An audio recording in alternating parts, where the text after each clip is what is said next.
રાજ્યમાં હજુ પણ આકાશમાંથી વરસશે અગનવર્ષા। હવામાન વિભાગે હજુ પણ કાળઝાળ ગરમી પડવાની આગાહી કરી। આગામી 2 દિવસ સૌરાષ્ટ્ર કચ્છમાં હીટવેવની આગાહી। 2 દિવસ બાદ સૌરાષ્ટ્ર કચ્છમાં ગરમીને લઈને જાહેર કરાયું યલો એલર્ટ। અમદાવાદમાં તાપમાનનો પારો 43 ડિગ્રીને પાર થવાની શક્યતા। 2 દિવસ સુધી કચ્છ, મોરબી, સુરેન્દ્રનગર અને રાજકોટમાં યલો એલર્ટ આપવામાં આવ્યું। તો 2 દિવસ ભારે ગરમી પડી શકે છે। અમદાવાદમાં તાપમાનનો પારો 43 ડિગ્રીને પાર થાય તેવી શક્યતા। ગરમીનું એલર્ટ આપવામાં આવ્યું છે। 2 દિવસ સુધી કચ્છ, મોરબી, સુરેન્દ્રનગર અને રાજકોટમાં ગરમીનું યલો એલર્ટ આપવામાં આવ્યું છે। अगले 7 दिन तक मौसम शुष्क रहेगा, रहने का पूर्वानुमान है और अगले जो 5 दिन है इसमें तापमान में कोई बड़ा बदलाव नहीं है, लेकिन उसके आगे तापमान में गिरावट होगी 2 से 3 डिग्री सेंटीग्रेड की। अभी आज जो विस्तार में तापमान का पूर्वानुमान दिया गया है 40 से 45 डिग्री सेंटीग्रेड के अंदर रहने का पूर्वानुमान है। डे 1 से लेकर डे 4 मतलब 28 अप्रैल से लेकर 1 मई तक।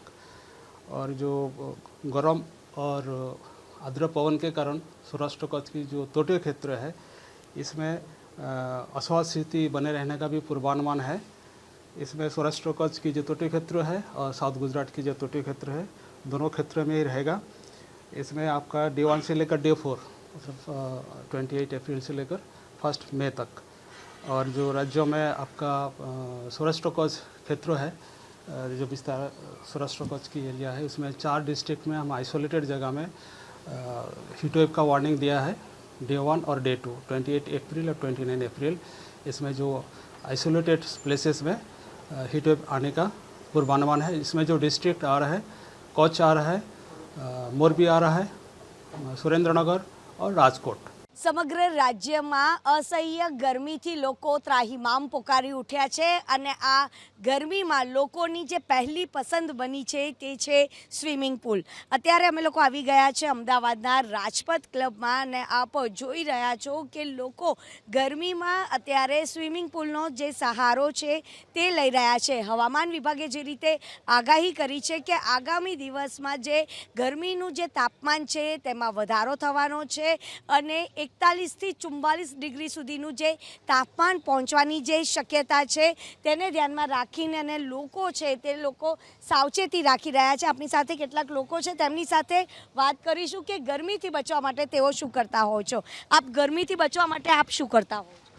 ગરમીથી બચવા માટે અમે ડિહાઇડ્રેટ થવા માટે જ્યુસીસ અને ઠંડા પાણી પીતા હોઈએ છીએ અને હરરોજ સવારના સ્વિમિંગ પુલમાં આવીએ છીએ અને ગરમીથી બચવા માટે ઘણી બધી એક્ટિવિટી છે પણ આ અમને સૌથી વધારે સારી લાગે છે અને ગરમીથી અમને આમાં સારો છુટકારો પડે છે।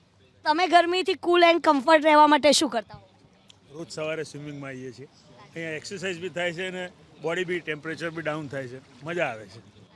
તો આપ જોઈ રહ્યા છો વહેલી સવારથી પણ લોકો આવી જતા હોય છે। આ સિવાય વોટર પાર્કમાં પણ લોકોની જે ભીડ જોવા મળતી હોય છે, નાના ભૂલકાઓ હોય કે પછી મોટેરાઓ હોય, તમામ લોકો છે તે આ ગરમીથી બચવા માટે ખાસ કરીને સ્વિમિંગ પુલનો જે સહારો છે તે લઈ રહ્યા છે। જો કે આ ગરમીથી બચવા માટે લોકો અલગ અલગ નુસ્ખાઓ પણ અજમાવતા હોય છે, જ્યુસ વધારે પીતા હોય છે, લીંબુ પાણીનું પણ લોકો સેવન કરતા હોય છે કારણ કે અસહ્ય ગરમીમાં ડિહાઇડ્રેશન ના થાય તેના માટે લોકો છે તે અલગ અલગ નુસ્ખાઓ અજમાવતા હોય છે અને હાલ તો લોકોની જે પહેલી પસંદ છે તે સ્વિમિંગ પુલ બની છે કારણ કે સમરમાં લોકોને સ્વિમિંગ પુલમાં જવાનો ક્રેઝમાં પણ વધારો થઈ રહ્યો છે।